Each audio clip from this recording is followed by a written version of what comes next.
All right, what's going on today, guys? So today I want to talk to you about a little comparison between the ROKIT 5 G4s and the ROKIT 8 G4s.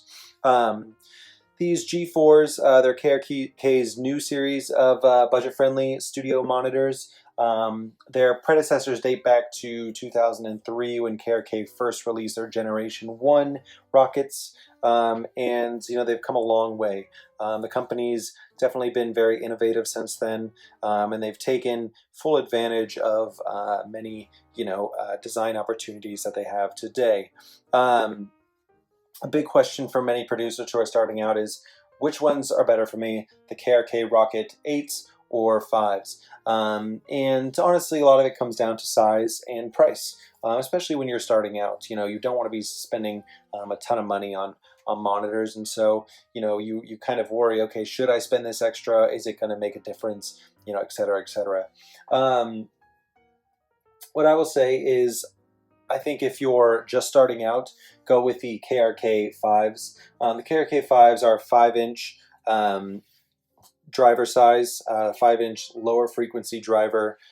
They still do have the Kevlar cone with a rubber surround, just as the KRK 8 G4s do. They also have a 1-inch tweeter. The frequency response, of course, on the 5s is not going to be as large or low-reaching as on the 8s. So the frequency response with the 5s actually only goes down to 43 hertz and up to 40 kilohertz, while the 8 goes to 36 hertz.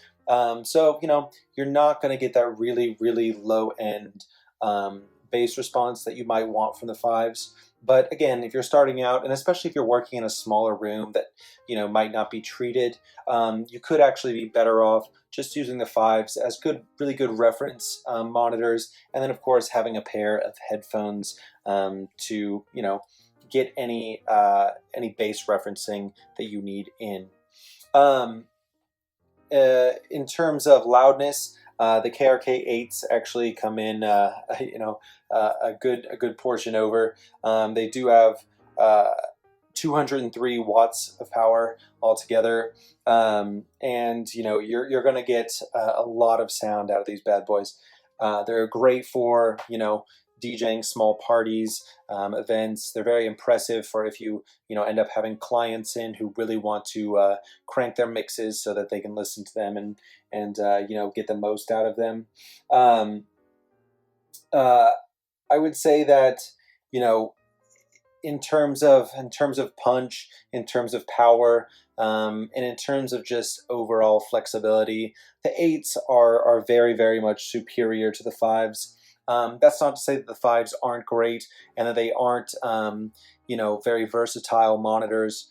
But if you're, kind of doing more in the production and mixing realm, and you're trying to consider yourself more of a professional mixer engineer, then I would highly recommend going with the KRK 8 G4s. They're very, they have a very, very professional sound. Very dynamic range with a much larger sweet spot. You got the state-of-the-art DSP, and it's just overall they're great for mid-sized rooms and a little bit larger studios. So yeah, that's a little comparison between the KRK Rokit 8 G4s and the KRK Rokit 5 G4s. Hope you guys enjoyed. If you have any insights into which ones you like better, or if you have any questions, feel free to leave it in the comments.